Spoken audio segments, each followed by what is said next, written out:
하나님의 구출계획 제8과 율법의 하나님은 인간관계에 관심을 가지신다. 두 번째 시간으로 우리 출애굽기 20장 12절에서 17절 말씀 이렇게 함께 나누도록 하겠습니다.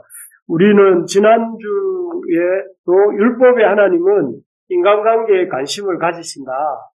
하나님은 우리가 하나님의 백성으로서 우리를 구원하신 그 하나님의 은혜를 기억하고 또 하나님께 감사하고 또 하나님을 사랑하기 원하신다 하는 것을 그 10계명의 1계명으로부터 4계명을 우리가 살펴보면서 보았습니다.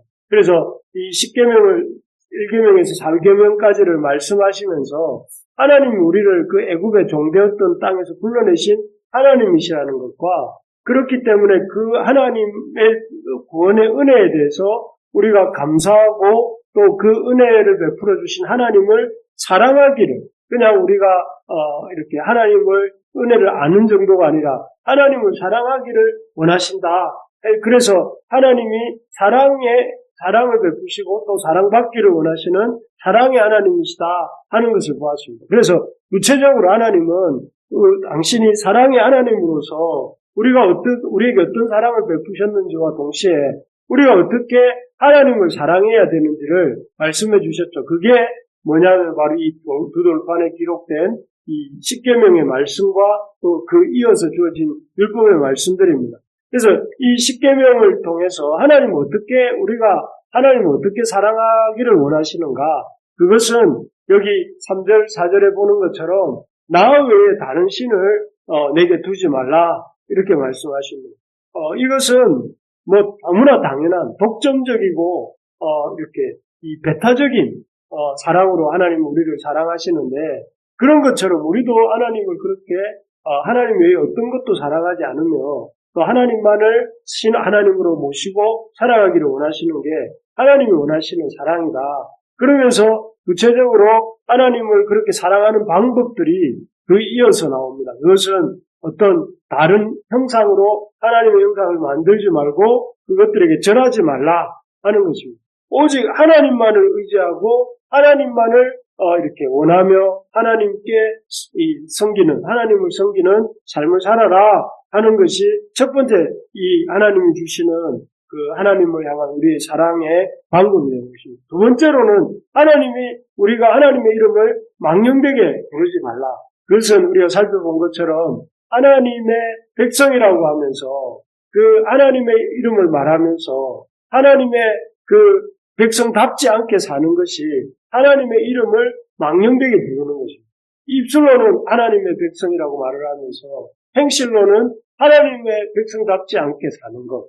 그것이 하나님의 이름을 망령되게 하는 것이고 또 하나님의 백성이라는 그 말을 함으로 오히려 하나님을 욕되게 하는 길이 바로 하나님의 이름을 부르면서도 하나님의 백성답지 않게 사는 것, 거짓된 삶을 사는 것, 진실하지 않은 한 삶을 살지 않는 것, 이게 하나님을 욕되게, 망령되게 하는 것이죠. 그러면서 이제 세 번째가 이 안식일을 기억하여 거룩하게 지키라 하는 것이었습니다.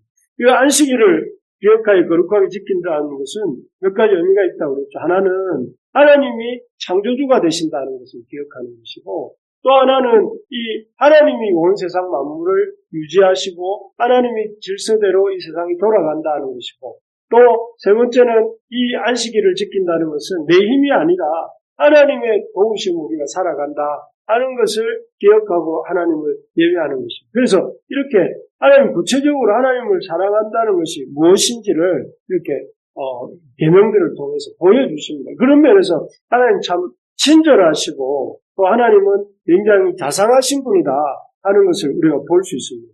그렇습니다. 우리가 하나님을 사랑한다는 것은 입술의 고백만이 아니라 실제적인 삶 속에서 이렇게 하나님을 예배하고 거짓을 행하지 않고 또 하나님을 신뢰함으로 하나님의 안식일을 지키고 하나님 앞에 예배하는 것이 그러한 것이야말로 그런 행실이야말로 그 사람이 하나님을 사랑한다는 구체적인 이런 표현이 되는 것이고 그런 표현들이 나타날 때 그 사람의 하나님 사랑이 진실하다 하는 것을 우리가 보게 된다는 것입니다. 말하는 것은 우리 부르심의 가족들이 이 입술의 고백도 있어야 되겠고 당연히 거기에서 더 나아가서 진실한 삶의 모습, 예배와 또 진실한 삶과 또 그리고 하나님 앞에 하나님의 주권을 인정하는 삶을 통해서 하나님 앞에 하나님의 백성된 것을 하나님 자랑하는 것을 나타내는 우리가 되기를 바랍니다. 그리고 이런 하나님의 과의 관계에서 감사하고 사랑을 표현하기를 원하시는 하나님은 동시에 그런 우리의 마음이 인간관계에서도 나타나기를 원하신다 했습니다. 그래서 제일 먼저 말씀했던 게 부모를 공경하라 하는 것이었습니다. 여기서 공경이라는 단어는 히브리어 카보드, 무게가 나가게 만든다 또는 넘치도록 존경한다 이런 뜻이라고 합니다. 그래서 참 하나님이 이 세워주신 부모님을 무겁게 그 존재를 무겁게 여기고 그 말씀하시는 것을 진지하게 받아들이는 것이 그것이 공경하는 것입니다. 그래서 그 부모가 공경할 만하거나 또 부모가 뭔가 존경할 만해서 공경하고 존경하는 것이 아니고 그냥 부모이기 때문에 하나님이 세워주신 부모님이시기 때문에 공경하고 또 하나님이 세워주셨기 때문에 그 하나님의 세우신 권위를 생각하면서 하나님 앞에서 공경, 무게 있게 여기는 그것이야말로 하나님이 원하시는 모든 인간관계의 첫 번째 질서, 기초가 되는 것입니다. 마치 기초, 그때 설명하기를 기초가 없는 집이 이렇게 기울어지고 무너질 수밖에 없는 것처럼 이 부모 공경의 이런 어떤 그 길을, 그 진리를 무시하거나 가볍게 여기면 그때 말씀드린 것처럼 그 엘리의 두 아들이라든지 또 이런 경우들을 얘기하면서 참, 그렇게 인생이 참 힘들어졌다는 것들을 우리가 보았습니다. 본 것처럼. 우리가 참 교회에서는 또 영적인 지도자를 또 집에서는 이 하나님이 세워주신 부모님을 잘 공경하고 세우는 우리가 되기를 소망합니다. 오늘 본문은 이렇게 부모 공경의 말씀에 이어서 부모의 가정에서의 부모 공경을 더 넘어서 이 하나님의 백성이 나머지 이웃들과의 관계를 어떻게 맺어야 하는지에 대해서 말씀하시는데 크게 아까 읽은 것처럼 5가지입니다. 살인하지 말라, 간음하지 말라, 도둑질하지 말라, 내 이웃에 대하여 거짓 증거하지 말라, 내 이웃의 집을 탐내지 말라 하는 이 5가지 계명인데요. 이 5가지 계명은 예수님이 딱 한마디로 줄이면 마태복음 22장 36, 47절에서 그 2가지로 줄여서 말씀하십니다. 1계명부터 4계명은 내 하나님을 내 마음과 내 힘과 내 힘과 뜻을 다해서 너의 하나님을 사랑하라. 하나님 사랑이라면 이 뒤에 나오는 부모 공경으로부터 내 이웃의 집을 탐내지 말라는 이 6가지 계명은 내 이웃을 내 몸과 같이 사랑하라 이렇게 요약을 해주셨어요. 그래서 이 5계명, 부모 공경까지 6계명의 이 계명은 한마디로 내 이웃을 내 몸과 같이 사랑하라 하는 말씀입니다. 그래서 이 이웃에 대해서 어떤 태도를 가져 부모는 공경해야 되고 이웃은 어떻게 해야 되나? 사랑해야 된다. 그러면 이웃을 어떻게 사랑해야 되는가? 여기가 이 5가지 계명으로 풀어낼 수 있습니다. 살인하지 말고 간음하지 말고 도둑질하지 말고 내 이웃에 대하여 거짓 증거하지 말고 내 이웃의 집을 탐내지 말라. 이것이 바로 이웃을 사랑하는 모습이다 하는 것이죠. 그래서 이 이웃을 사랑하는 것이 하나님의 백성의 마땅한 모습인데 이것들을 우리가 오늘 살펴보려고 하는데 5가지 다 살펴보지는 못할 것 같고 한 2가지 정도를 살펴보려고 합니다. 첫째, 살인하지 말라 하는 이 계명입니다. 부모 공경의 계명을 빼고 사랑과의 관계의 계명에 있어서 제일 먼저 언급되는 계명이 살인하지 말라 하는 것입니다. 너무 당연한 말씀이죠. 사람을 해치고 죽이면 안 되지 않습니까? 그런데 왜 이 계명은 너무나 당연한 말씀인데, 당연한 말씀인데, 왜 이것을 부모 공경 계명에 이어서 이웃과의 관계를 말씀하는 그 계명들의 최상위에 이렇게 살인하지 말라 하는 말이 여기에 올려졌을까요? 그 이유는 이렇게 멀리 갈 필요도 없이 우리 인류의 역사를 보면 됩니다. 너무 사람들이 사람의 생명을 해치는 일을 대수롭지 않게 또는 심각하지 않게 생각하는 경향이 있습니다. 굳이 참 인류 역사 속에서 멀리 아벨이 가인이 아벨을 죽인 사건에서부터 시작해서 그 많은 유대인들이 자신들의 왕으로 오신 예수 그리스도를 십자가에 못 박아 죽인 일까지 또 그 이후에 일어났던 수많은 전쟁들과 또 테러나 또 이렇게 홀로코스트를 통해서 우리는 사람이 사람을 해치고 죽이는 일을 너무나 이렇게 쉽게 해왔다 하는 것을 우리가 그 역사를 통해 보지 않습니까? 그래서 이런 것들을 하지 말라는 것입니다.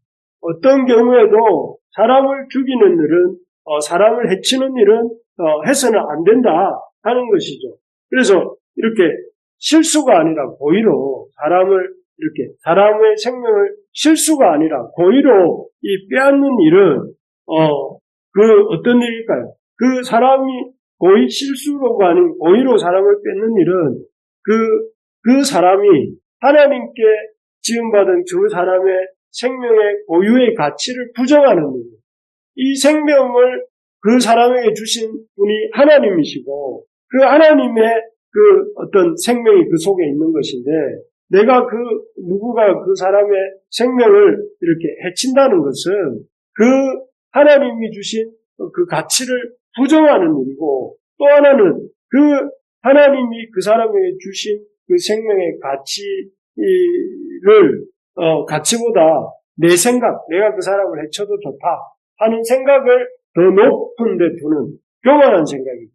첫째는 하나님이 주신 생명의 가치를 부정하는 것이고 둘째는 나 자신의 생각을 하나님 생각보다 더 높이 두는 이런 교만한 두 가지 죄가 그 외에도 있겠지만 그래서 그런 어떤 죄가 되는 것입니다. 그래서 어떠한 경우에도 우리가 어떠한 경우에 있어서도 사람의 생명을 빼앗거나 또 스스로 생명을 버리거나 하는 일을 염두에 두어서는 안 됩니다. 왜냐하면 그렇게 사람의 생명을 스스로든 또 타인이든 빼앗는 순간에 우리는 하나님보다 자기를 높이 두는 것이 되고 더 나아가서 하나님보다 자기를 더 높이 두면서 다른 사람의 그 하나님 주신 가치를 부정하는 것이 되기 때문에 그렇습니다. 그래서 특히 오늘날 같이 사람의 생명의 존엄성이 자꾸만 참 약해져가는 이런 시대일수록 우리가 이 말씀을 분명히 마음에 새겨야 됩니다. 뭐냐면 하나님이 주신 피조물로서 사람을 너무나 귀하게 여기시고 살인하지 말 것을 제일 큰 계명으로 이렇게 사람과의 관계된 계명에서 주셨다 하는 것입니다. 그래서 우리가 이렇게 사람을 살인하지 않기 위해서는 어떻게 해야 될까요? 무엇보다 이 형제를 미워하는 데서부터 이 살인이라는 것이 다른 이들을 미워하는 데서부터 시작한다고 예수님이 말씀하셨습니다. 그래서 이 마태복음 5장의 산상수훈을 말씀하시면서 예수님께서 제자들에게 살인하지 말라 하면서 마태복음 5장 21절에 가르침을 주시는 중에 그 살인이 어떻게 일어나는가 22절에 보면 형제에게 노하는 자마다 그 다음에 형제를 대하여 라가라 하는 자는 또 형제를 향하여 미련한 놈이라고 하는 자는 이렇게 말씀하세요. 그러니까 이 살인의 어떤 그 밑바닥에 뭐가 깔려있냐면 노함, 분노, 또 형제를 향한 이 참 라가가 바보 이런 말이거든요. 그 라가라 하는 것은 형제를 비난하는 거예요. 분노하고 비난하고 또 미련한 놈이라고 하는 것은 욕하는 거죠. 욕하고 저주하는 것인데 이런 것들에서부터 그 미움과 분노와 또 욕, 비난에서부터 그 살인의 어떤 씨가 싹트기 시작한다 하는 것이죠. 그렇기 때문에 우리가 살인하지 않기 위해서는 뭘 해야 되는가 하면은 일상에서 형제들에 대해서 분노하지 않는 데서부터 이렇게 우리의 이 계명을 지키는 일이 시작된다는 것입니다. 사실 내 기준에 안 맞고 또 내가 생각할 때 마음에 들지 않고 계속해서 나를 힘들게 하는 그런 사람들이 우리 주변에 참 많잖아요. 우리 자신도 우리 자신한테 마음이 안 들 때가 많은데 우리 주변에 그런 사람들이 많습니다. 그럴 때 우리가 그런 사람들이라 할지라도 미워하지 않는 그 사람을 향하여서 그 용납이 잘 안 되고 또 화가 난다 하더라도 그런 분노를 자아내게 하는 사람이 있다 하더라도 분노하면서 그 사람을 향해서 비난을 하고 그 사람을 저주하고 이렇게 하지 않도록 노력해야 된다는 것이죠. 그래서 할 수만 있으면 그래서 이걸 하지 말라 하면은 더 힘들잖아요. 그래서 분노하지 마라, 또 라가라 하지 마라, 미련한 놈이라고 말하지 마라가 아니라 그거를 할 수만 있으면 우리가 그 사람을 인정해주는 말, 그 사람을 향해서 분노하는 것이 아니라 그 사람을 인정해주고 또 할 수만 있으면 그 사람을 지지해주는 말, 그 사람을 칭찬해주는 말을 이렇게 할 수 있도록. 그래서 일상 속에서 나와 다른 사람을 이렇게 판단하고 정죄하지 않고 그 사람을 끌어안는 연습을 우리가 해야 된다 하는 것입니다. 그래서 그 한 사람 한 사람을 일상 속에서 미워하지 않는 것, 다르게 표현해서 그 사람을 사랑하는, 품어주는 연습, 용납해주는 연습, 그리고 용납을 더 나아가서 그 사람을 사랑해 줄 수 있는 그런 연습을 하는 것이 바로 살인하지 않는 거죠. 그래서 일상 속에서 적극적으로 형제를 미워하지 않고 사랑하는 것, 이것이 살인하지 말라라는 이 말 속에 들어있는 하나님의 마음이 아닌가, 마음이다 하는 것입니다. 그래서 우리가 살인하지 말라 이 말씀을 잘 지키려고 한다면 형제를 적극적으로 사랑해야 돼요. 말로서 사랑하고 또 행동으로서 사랑하고 또 그렇게 함으로 그 형제를 이렇게 지지해주고 격려해주고 세워주게 될 때에 그런 미움의 감정을 또 이렇게 우리가 다스리게 될 때에 형제 사랑에 이룰 수 있다 하는 것입니다. 그렇게 우리가 서로를 뜨겁게 사랑하는 우리 부르심의 가족들 되시고 우리 교회 되기를 간절히 소망합니다. 두 번째로 보면 이 간음하지 말라는 말씀을 하십니다. 여기 이 간음하지 말라는 것은 참 원래 제가 제 지인의 딸이 이번에 결혼을 한다고 청첩장을 보내왔는데 그 사진을 제가 한번 옮겨봤는데요. 여기 보면 참 너무 예쁘고 멋있는 신랑과 신부가 이렇게 서 있습니다.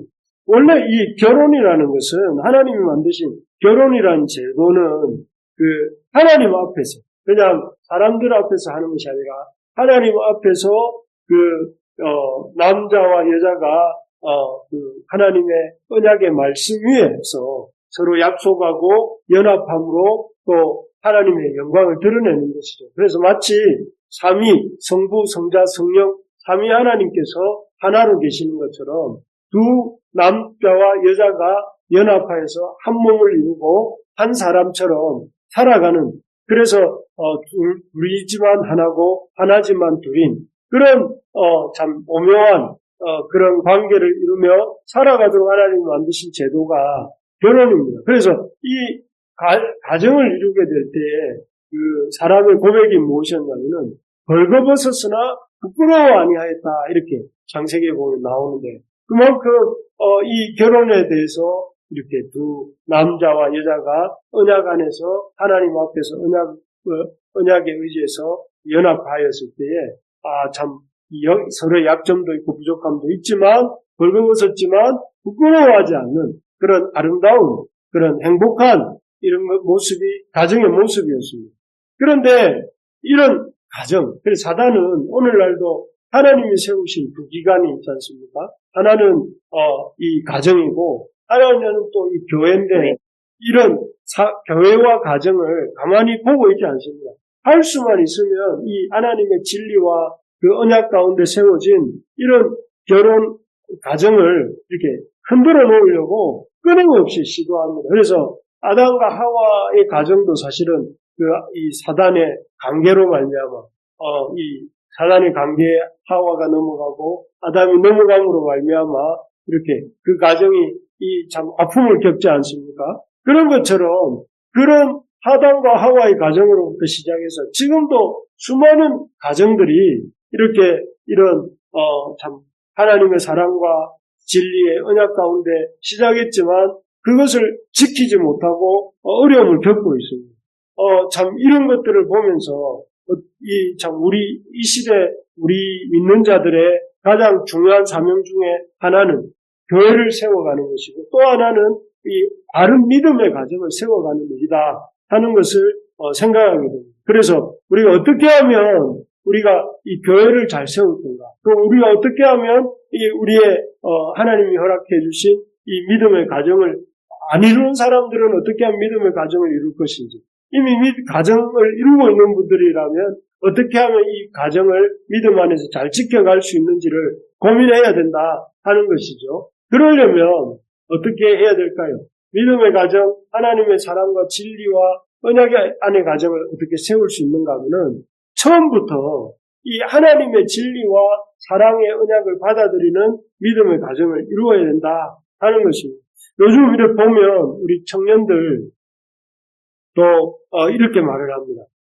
참 목사님 어떤 참 성품이 좋고 또 이렇게 멋있는 형제가 있는데 그 형제를 이렇게 믿음은 없습니다. 그 반대도 마찬가지죠.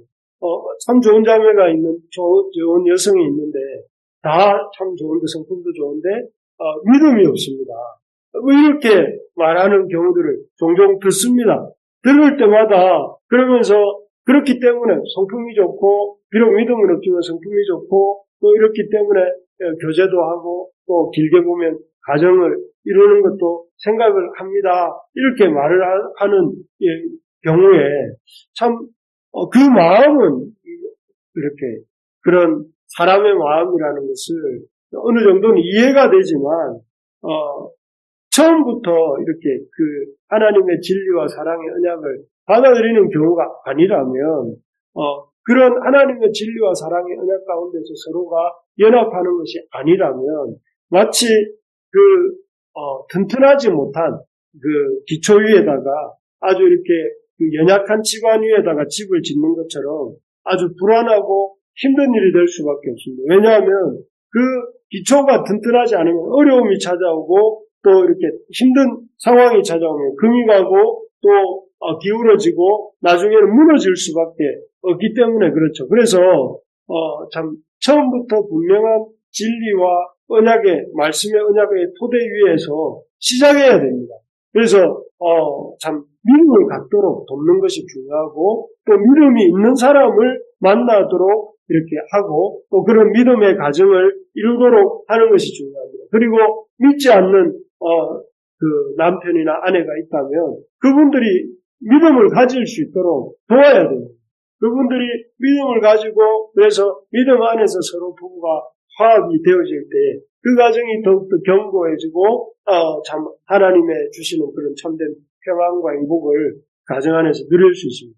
그렇기 때문에 처음부터 그래 좋으니까 이건 좀 생략하고 그냥 이렇게 우리 좋아하니까 또 우리가 이렇게 하니까 가정을 이루면 안 되겠어 이렇게 생각하시면 안 되고 처음부터 진리와 사랑의 언약을 받아들이는 그런 기초 위에서 믿음의 가정이 시작되어야 됩니다. 우리 교회 청년들이 또 우리 교회 결혼을 마음에 두고 있는 모든 지체들이 이 사실을 마음에 깊이 새기기를 바랍니다. 처음부터 진리와 사랑의 언약을 받아들이는 믿음의 가정을 이루어야 됩니다. 사단은 아니 처음에 조금 차차 믿음이 되지 않겠어 이렇게 말을 하는데 그래서 믿게 되는 경우는 없다 할 수는 없겠지만 참 어렵습니다. 그래서 여러분 이 사실을 잘 기억해야 됩니다. 두 번째는 우리가 이런 사랑과 진리에 기초한 믿음의 가정을 이루려면 이 부도덕을 미화하는 세상의 문화에 속지 말아야 된다 하는 것입니다. 예를 들면 제가 옛날에 한 90년대에 보았던 영화 중에 이런 영화가 있습니다. 메디슨 카운티의 달이라고 하는 그런 클린트 이스트우드와 메릴 스트립이라고 하는 유명한 배우가 나오는 영화였습니다. 이 영화는 이렇게 사진 작가와 어떤 시골 농부의 부인이 아주 이렇게 만나서 바람을 피우는 이런 이야기입니다. 나흘간에 걸쳐서 이렇게 외도를 하는 이야기입니다. 그런데 이 외도를 하는 이 이야기가 어떻게 했냐면 아주 아름다운 그 풍경과 또 이렇게 참 멋있는 연기를 하는 이 배우와 남자 배우와 여자 배우가 나와서 이렇게 영화를 찍지 않습니까? 찍었으니까 뭐라고 표현을 하느냐 제가 찾아보니까 일생에 단 한 번뿐일 진정한 사랑. 이 둘의 사랑이 그렇다고 말을 하는 거예요. 그리고 이 우주에서 단 한 번 오는 감정이라고 말해요. 일생에서 단 한 번뿐인 진정한 사랑이고 우주에서 단 한 번 오는 감정 이렇게 말을 하면서 이런 외도에 대해서 이렇게 아주 미화하고 또 아주 이렇게 칭송하고 또 그러면서 아주 이렇게 보양시키는 이런 이야기입니다. 그래서 이 책이 원래 책으로 출간되었다가 나중에 이제 영화가 되어지는데 무려 37주간 37주면 9개월 동안 이 미국의 최고 베스트셀러였다고 해요. 그리고 그 95년도 그 해에 이 영화도 만들어지는데 참 얼마나 이 영화에 의해서 많은 사람들이 이 부도덕한 관계가 아름다운 것이구나. 부도덕한 게 참 이 우주에서 참 이렇게 한 번밖에 없는 그런 아름다운 감정이구나. 이렇게 착각하도록 만드는 사회라는 거예요. 그래서 사실은 이게 90년대 이야기지만 오늘날은 더하면 더했지 덜하지 않습니다. 그래서 사람들이 이 영화를 보고 이 운명 같은 사랑 운운하면서 이렇게 가정을 지키는 의무를 뒤로하고 일탈을 이렇게 선택하는 이런 사람들이 많이 늘어났다고 해요. 우리가 이 한 예입니다. 한 예이지만 우리가 살고 있는 세상이 그렇습니다. 세상은 힘들어서 이렇게 가정을 지켜야 될 이유가 없습니다. 왜냐하면 하나님을 모르니까요. 하나님이 세우신 가정이라는 생각을 하지 않으니 하나님이 세우신 가정이라고 생각하지 않으니 사람이 세운 가정이라고 생각할 때 얼마든지 이 사람이 마음에 들지 않으면 이렇게 흔들어 놓을 수 있다고 생각을 하는 것이죠. 그러나 여러분 분명히 생각해야 됩니다. 가정은 하나님이 세우신 가정입니다. 그래서 믿는 사람이 이렇게 가정을 이루었다면 그 가정은 어떤 경우에든 하나님이 세우신 가정인 줄 알고 믿고 또 그 가정을 잘 지키고 또 그 가정을 어떻게 하든 믿음의 가정이 되도록 세워가고 또 그런 믿음의 가정을 잘 지키는 것이 우리에게 주신 사명인 줄 알고 그렇게 우리가 성실하게 가정을 지킬 때에 이런 거짓된 부도덕한 것도 아름답게 미화되어지는 이런 문화들이 참 오히려 그야말로 부도덕한 것이 부끄러운 것이구나 하는 것을 깨닫게 되게 할 줄로 믿습니다. 그래서 이 아름다운 사랑과 진리 안에